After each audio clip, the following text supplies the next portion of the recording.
Hello everyone, myself Rajinder Kaur and I'm a part of a DICS Innovative Pitampura. So basically जैसे आप लोग जानते हैं हमारी एडवांस एक्सेल की सीरीज चल रही है, ऐसे ही वन बाय वन हमारे सारे एडवांस एक्सेल के जो टॉपिक्स है कवर होने वाले हैं. So चलिए देखते हैं कि आज हम क्या सीखने वाले हैं. चलते हैं हम अपने एक्सेल स्क्रीन की तरफ. Thank you.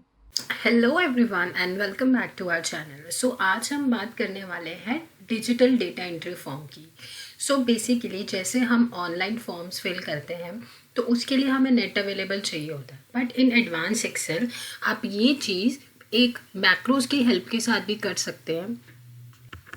तो मैक्रोज की हेल्प के साथ कर सकते हैं कैसे आपको इसके अंदर एंट्रीज को बनाना है, फिल करना है, प्रॉपर फॉर्म बनाना है और वो डेटा हमारा सेव होना चाहिए अनदर शीट पे जाके. तो आज हम इसी चीज़ को बनाना सीखने वाले हैं. तो जैसे कि आप लोगों को स्क्रीन पे दिखाई दे रहा होगा कि मैंने यहाँ पे कुछ फील्ड्स ले रखी हैं, लाइक जैसे employee ID, employee name, designation, address, phone number, email, gender. आप चाहें तो और भी कोई फील्ड्स ले सकते हैं या इसमें ऐड ऑन भी कर सकते हैं, या फिर आप इसे स्टूडेंट बेसिस पे भी बना सकते हैं. सो फर्स्ट स्टेप में क्या करना है, हमें यहाँ से हम 3 या 4 सेल्स को सिलेक्ट कर लेंगे एंड इसे मर्ज कर लें. मर्ज करने के बाद आप इसे कॉपी कर लीजिए और वन बाय वन सबके अंदर पेस्ट कर दीजिए लाइक दैट. एक लास्ट वाले सेल में भी, लास्ट वाले 3-4 सेल्स में भी आपको इसे पेस्ट करना है.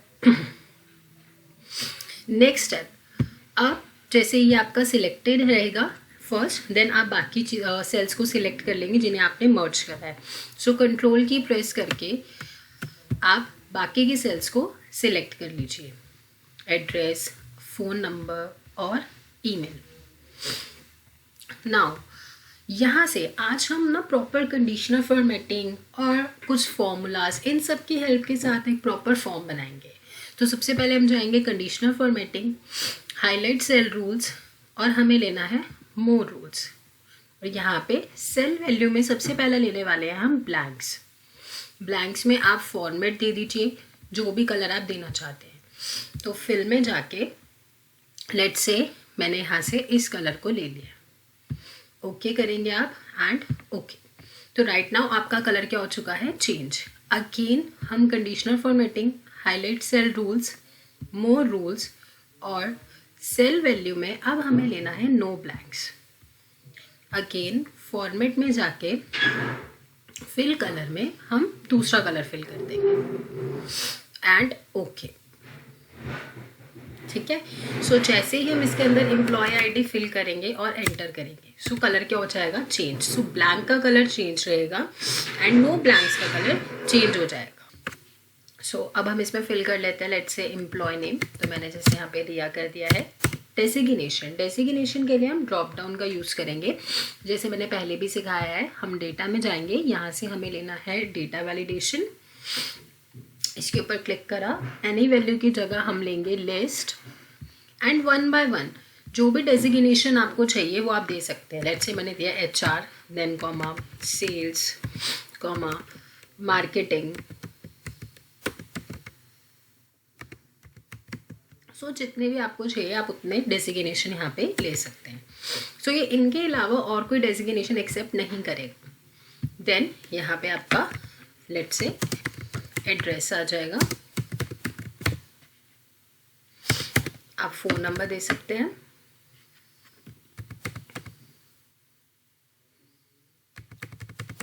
And email.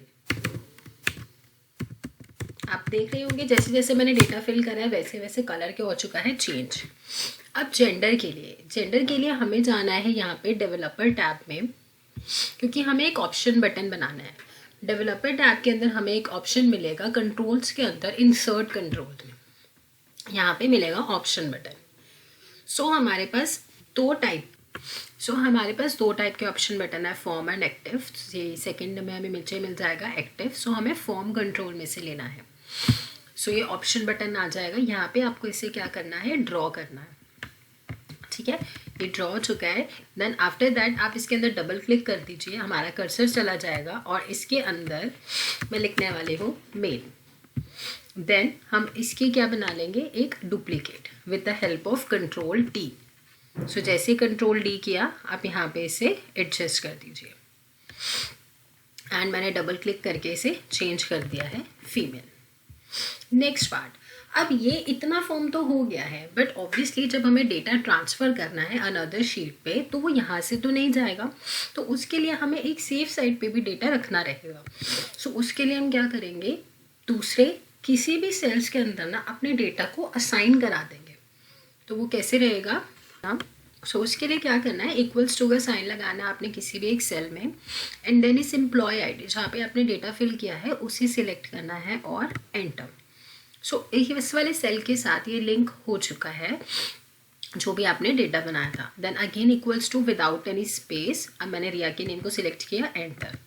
Again equal HR, enter again, then Kapil Vihar, enter. So ऐसे ही 1 बाय 1 हमें क्या करना है, पूरे डेटा को यहाँ पे असाइन कराना है। Now the question is male and female कैसे असाइन होगा। सो उसके लिए क्या करना है कि जैसे मैं मेल पे क्लिक करूँ वहाँ पे मेरे पास मेल लिखा है इस सेल के अंदर, अगर मैं फीमेल पे क्लिक करूँ तो फीमेल आए। सो उसके लिए आप राइट क्लिक करेंगे, यहाँ पे हमें ऑप्शन मिलेगा फॉर्मेट कंट्रोल। तो जैसे ही फॉर्मेट कंट्रोल पे क्लिक करेंगे अनचेक्ड और चेक्ड का ऑप्शन रहेगा। जस्ट इन केस अगर अनचेक्ड होता है तो आप चेक पे क्लिक कर दीजिए एंड सेल लिंक, मतलब किसी भी ब्लैंक सेल पे आप क्लिक कर दीजिए और ओके। तो जैसे ही मैं मेल पे करूँगी तो शो करेगा यहाँ पे 1 और अगर मैं फीमेल पे क्लिक करती हूँ तो शो करेगा 2, क्योंकि हमने 2 ऑप्शन बटन बनाए हैं। Then equals to choose function, index number में हमें जिसके हमने साथ सेल को लिंक किया था फॉर्मेट कंट्रोल की हेल्प के साथ उसे सिलेक्ट करना है, comma, then double inverted comma में male, comma, double inverted comma female. तो देखिए जैसे मैंने यहाँ पे मेल क्लिक करा ऑटोमेटिकली मेल चेंज हो जाएगा, आप फीमेल पे क्लिक करेंगे फीमेल चेंज हो जाएगा। नाउ मूविंग ऑन, अब नेक्स्ट स्टेप हमें करना है इसके अंदर, जैसे आपने फॉर्म्स में भी देखा होता है कि अगर डेटा फिल होता है ना तो यहाँ पे एक चेक का साइन आ जाता है, लाइक एक टिक का साइन कि हाँ अब ये आपकी एंट्री फिल है, आप मूविंग ऑन, आप नेक्स्ट एंट्री पे जा सकते हैं।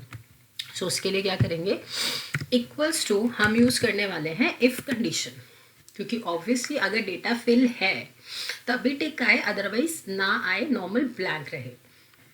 सो उसके लिए कंडीशन देना बिल्कुल मस्ट है। लॉजिकल टेस्ट में हमें सिलेक्ट करना है इस एम्प्लॉय आईडी को, then equals to double inverted comma open close, again comma, double inverted comma open close, again comma, फिर डबल इन्वर्टेड कॉमर्स में कैपिटल्स में हमें क्या देना है, P। ये P हम क्यों सिलेक्ट कर रहे हैं, बेसिकली हमारे पास कुछ ऐसे फॉन्ट्स होते हैं जिनकी हेल्प के साथ हम किसी भी अल्फ़ाबेट को किसी भी सिंबल के अंदर चेंज कर सकते हैं। सो नेक्स्ट स्टेप करना है हमें कंट्रोल D, तो जिसमें डेटा फिल है उसके आगे क्या आ जाएगा, P। नाउ आप होम टैब में जाएंगे, यहाँ पे फॉन्ट्स के अंदर हमें एक फॉन्ट मिलता है विंगडिंग्स और हमें लेना है यहाँ से विंगडिंग्स 2। अगर आपका स्मॉल p होगा, ठीक है, कैपिटल में नहीं है, तो आपको कुछ और सिंबल शो करेगा, कोई और अल्फ़ाबेट होगा तो कोई और symbol. Now it's up to you, आप कौन सा सिंबल लेना चाहते हैं। Then again conditional formatting, highlight cell rules, more rules, cell value में हमें लेना है यहाँ से नो ब्लैंक्स, फॉर्मेट में जाइए एंड फिल कलर में आप कोई भी कलर सिलेक्ट कर सकते हैं। लेट्स से मैंने ये कलर सिलेक्ट किया एंड ओके, ठीक है। देन अगर मैं यहाँ से कोई भी एम्प्लॉय आईडी डिलीट करती हूँ और एंटर, तो आप देख रहे हैं यहाँ पे आपका टिक का साइन भी जा चुका है, प्लस आपने जिस सेल को उसके साथ लिंक किया था वहाँ पे भी हमें क्या शो कर रहा है, 0। तो जैसे आप एम्प्लॉय आईडी फिल करेंगे आपके पास दोनों चीज़ें आ जाएंगी। नाउ नेक्स्ट स्टेप, अब हमें करना है सेव एंट्री और you can also write submit. Equals to, अब हम यूज़ करने वाले हैं काउंट ए कंडीशन, मतलब काउंट ऑल।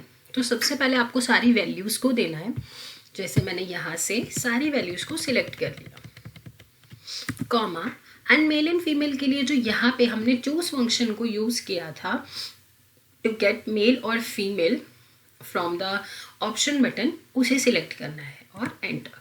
तो टोटल एंट्रीज मेरी आ रही हैं 7, क्योंकि मेरे पास 7 फील्ड्स हैं।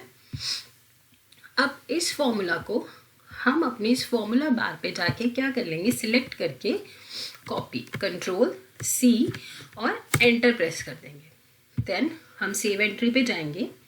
यहाँ पे हमें ऑप्शन मिलता है कंडीशनल फॉर्मेटिंग में न्यू रूल।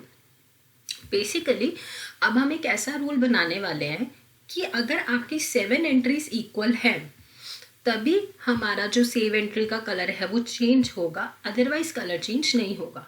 तो जो फॉर्मूला आपने कॉपी किया है उसे पेस्ट कर दीजिए एंड इक्वल्स टू 7, कि 7 एंट्रीज के इक्वल होगा तभी कलर चेंज हो। एंड फॉर्मेट में जाके हम कलर दे सकते हैं एंड ओके। तो ये कलर आ गया हमारे पास। लेट्स से कि अगर मैं यहाँ से कोई भी एक एंट्री डिलीट करती हूँ एंड एंटर, तो सेव एंट्री का कलर भी नहीं आएगा। एंड वहाँ से भी आप देख रहे हैं कि जो आपने काउंट 7 करके यूज़ किया था वहाँ पे 6 एंट्रीज हो चुकी हैं। Now moving on, next step अब हमें करना है इसके अंदर, ये जो हमारा सेव एंट्री है ना, जब हमें मैक्रोस के साथ असाइन कराना है एंड मैं नहीं चाहती इतना हसल हो, सो हम इस सेव एंट्री को एक बटन के अंदर कन्वर्ट कर देंगे। सो उसके लिए सबसे पहले आपको पूरी रो को सिलेक्ट करना है। कैसे करेंगे, जैसे ये 23rd रो पे है तो आपने 23rd इसके ऊपर क्लिक कर दी तो आपकी पूरी रो सिलेक्ट होगी। देन कंट्रोल X कट करेंगे हम इसे एंड नीचे जाके आप इसे कहीं पे भी पेस्ट कर सकते हैं। लेट्स से मैंने 42 रो पे कर दिया, कंट्रोल V, बाहर क्लिक करेंगे, देन सेव एंट्री। अब हमने इसे करा कंट्रोल C, कॉपी हो चुका है एंड पेस्ट पे जाएंगे। यहाँ पे हमें ऑप्शन मिलेगा लिंक्ड पिक्चर का। बेसिकली हमने क्या किया है, अपने टेक्स्ट को एक पिक्चर के अंदर कन्वर्ट कर दिया है। लिंक पिक्चर का जैसे ही ऑप्शन मिलेगा तो देखिए ये किसके अंदर कन्वर्ट हो चुका है, पिक्चर। और ये लिंक पिक्चर वाला ऑप्शन आपको कंडीशनल फॉर्मेटिंग से पहले ही करना है, क्योंकि अगर आप इसको पिक्चर में कन्वर्ट कर देंगे उसके बाद आप इसके अंदर कंडीशनल फॉर्मेटिंग यूज़ नहीं कर सकते। जैसे आपने देखा मैंने सेव एंट्री को सिलेक्ट किया है, ऊपर की जो सारे टैब्स हैं होम टैब के अंदर जो इसमें आप कंडीशनल फॉर्मेटिंग यूज़ करते हैं वो सब क्या हो चुकी हैं, डिसेबल हो चुकी हैं। तो उसके अंदर हम वो चीज़ नहीं कर पाएंगे। सो ये तो हमारा पार्ट हो गया यहाँ से फॉर्म का। अब हमें ऑब्वियसली डेटा को ट्रांसफ़र कराना है दूसरी शीट में। सो उसके लिए यूज़ करने वाले हैं हम मैक्रोस का। सो इसके लिए सबसे पहले आपकी ये जो हेडिंग्स हैं आप इसे सिलेक्ट कर लीजिए। मैंने फर्स्ट हेडिंग को सिलेक्ट किया एंड देन कंट्रोल की प्रेस करके अब बाकी एम्प्लॉय नेम से क्लिक करते हुए नीचे सारे सेल्स को सिलेक्ट कर लीजिए। कॉपी किया, शीट 2 पे आ जाएंगे एंड जहाँ पे कंट्रोल ऑल्ट V। बेसिकली अभी डेटा कैसे है, रो वाइज, और मुझे कैसे चाहिए, कॉलम वाइज। तो मैं यहाँ जाके इसे ट्रांसपोज कर दूँगी एंड ओके। तो ये डेटा आ चुका है हमारे पास और आप इनके सेल्स को इंक्रीज कर सकते हैं। मैंने कंट्रोल A करके सारे शीट सिलेक्ट करके किसी भी एक सेल पे क्लिक कर दिया एंड देन वो क्या हो जाएगा, इंक्रीज हो जाएगा। अब नेक्स्ट स्टेप हमें करना है HI, कोई कॉलम को छोड़ के J पे कर्सर रखना है शीट 1 पे। ये बेसिकली हमने इसलिए किया है ताकि अगर आप और फील्ड्स ऐड ऑन करना चाहते हैं तो कर सकते हैं। नाउ शीट 1 पे आएंगे हम और यहाँ से आपको कहीं पे भी ना किसी भी चीज़ की सिलेक्शन नहीं रहनी चाहिए। नाउ मूविंग ऑन, अब हम अपनी स्टार्ट करते हैं इसके अंदर रिकॉर्डिंग। तो उसके लिए सबसे पहले हमें जाना रहेगा डेवलपर टैब में। अब डेवलपर टैब के अंदर हमें ऑप्शन मिलेगा रिकॉर्ड मैक्रो, क्योंकि बेसिकली हमें रिलेटिव रेफरेंसेस को भी यूज़ करना है। तो सबसे पहले मैंने क्लिक करा रिकॉर्ड मैक्रो पर, हमारे पास ऑप्शन आ रहा है मैक्रो 1। अगर आप चाहें तो इसे रीनेम भी कर सकते हैं। देन मैंने किया ओके। तो अब जैसे ही आपने इसको ओके करा, आपकी रिकॉर्डिंग आप देख रहे हैं यहाँ पे स्टॉप रिकॉर्डिंग लिखा रहा है, दैट मीन्स आपकी रिकॉर्डिंग स्टार्ट हो चुकी है। नेक्स्ट स्टेप, अब हमें क्या करना है, यहाँ से अपने पूरे डेटा को सिलेक्ट करना है जो आपने असाइन कराया था। तो सबसे पहले मैंने इसे कॉपी करा, कंट्रोल C। इसके बाद हम दूसरी शीट पे जाएंगे एंड यहाँ जाके आप क्या करेंगे, एक लूप क्रिएट करेंगे। बेसिकली पहले हम जान लेते हैं कि वो लूप होगा कैसे क्रिएट। हमें क्या करना है, कंट्रोल की प्रेस रखनी है and down arrow, left arrow and up arrow. आप देख रहे हैं जैसे मैंने डाउन किया, लेफ्ट किया, तो यहाँ पे 1048,576 मतलब बिल्कुल लास्ट रो पे आ चुके हैं, एंड अप एरो। अब मैं सीधा आ गई एम्प्लॉय आईडी पे। इस लूप से क्या हुआ है कि आपकी जो पूरी एक्सेल की शीट है वो रिकॉर्ड हो चुकी है। सो विद दैट हम क्या कर सकते हैं, एक पूरी 10,48,576 रिकॉर्ड को इसके अंदर अपडेट कर सकते हैं, फिल कर सकते हैं। तो जैसे ही आप एम्प्लॉय आईडी पे आएंगे, यहाँ रिलेटिव रेफरेंसेस का ऑप्शन मिलेगा, आपने इसके ऊपर क्लिक करना है। नाउ नेक्स्ट पार्ट, आपने नीचे कर्सर रखा, कंट्रोल ऑल्ट वी, तो जो हम कॉपी करके लेके आए थे ना उस एंट्रीज को, यहाँ पे अब उसे पेस्ट करेंगे। तो यहाँ पे हमें करना है वैल्यूज एंड ट्रांसपोज। ओके करा, मेरी सारी डिटेल्स आ चुकी हैं। अब फीमेल के बिल्कुल साथ वाले सेल पे आपने रख देना है अपना कर्सर और रिलेटिव रेफरेंसेस को बंद करना है। सो बेसिकली रिलेटिव रेफरेंसेस किसके लिए हेल्प होगा, जैसे आपने फर्स्ट एक एंट्री करी, सो रिलेटिव क्या करता है, आपके उस पूरे स्टेप्स को रिकॉर्ड कर लिया उसने with the help of macros. तो जैसे ही सेकेंड एंट्री आप फिल करेंगे तो उसे पता है उसे वही सेम स्टेप करने हैं जो फर्स्ट एंट्री ने किया है, और बिल्कुल ऐसे ही ट्रांसपोज होके उसे 1 बाय 1 रिया के नीचे आपका और डेटा आता रहेगा। नाउ अब हमें शीट 1 पे जाना है जहाँ पे आपका फॉर्म था, और नीचे से फ्रॉम द ईमेल आप अपना डेटा डिलीट करना स्टार्ट कीजिए।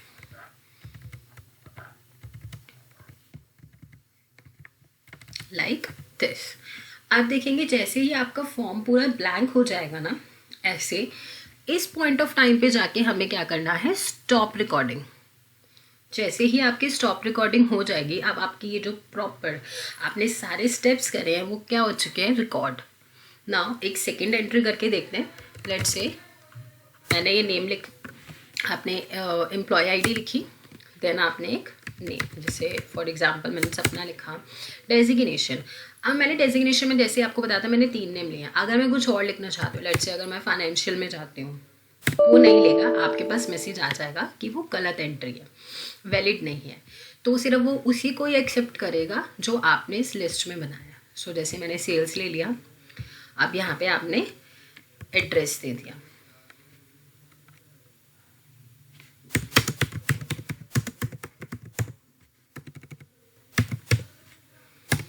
आप फ़ोन नंबर दे सकते हैं,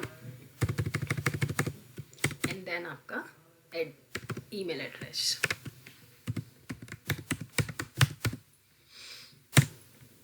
आप देख रहे हैं जैसे ही सारी एंट्रीज फिल होगी, सारे colours again with formatting proper वैसे आ चुके हैं। अब ये जो सेव एंट्री हमने जिसे बटन बनाया था, अब हम इसे असाइन कर देंगे मैक्रोस। नहीं तो हमें क्या करना पड़ेगा, बार बार मैक्रोस में जाके रिकॉर्ड, यहाँ से इसे व्यू में जाके रन करना रहेगा। सो इस स्टेप को अवॉइड करने के लिए, जैसे आप व्यू मैक्रोस में जाते हैं, ये आपका मैक्रो 1 था, आपके रन करना रहेगा। सो सेव एंट्री में आपने राइट क्लिक करा, हमें ऑप्शन मिलेगा असाइन मैक्रो का।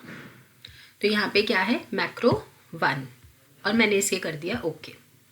अभी क्या हो चुका है, असाइन हो चुका है। बाहर क्लिक करा, अब जैसे इस पे जाएंगे, क्लिक करने के लिए हमारे पास ऑप्शन आ जाएगा।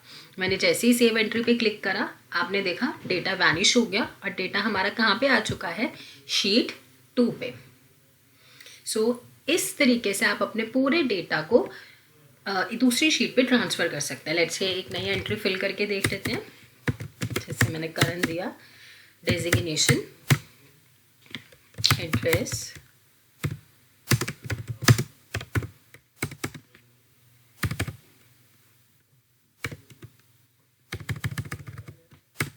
ईमेल दे दिया हमने। अब देखिए जैसे मैं मेल यहाँ पे चेंज करूँगी, ऑटोमेटिकली मेल चेंज हो जाएगा। जैसे ही जस्ट हमने सेव एंट्री पे क्लिक करा, डेटा वैनिश हुआ, और डेटा आपका कहाँ पे आ जाएगा, दूसरी शीट पे। सो आई होप आपको इस पूरे प्रोसेस के अंदर समझ में आया होगा कि आप कैसे एक्सेल की हेल्प के साथ एक प्रॉपर फॉर्म बना सकते हैं। आप इसको अपने स्कूल में, इंस्टीट्यूट्स में, अपने ऑफिस में या अपने पर्सनल बिजनेस में कहीं पे भी यूज़ कर सकते हैं जहाँ पे भी आप अपना डेटा रिकॉर्ड करना चाहते हैं. So I hope you like our video. So stay tuned for next video. Bye.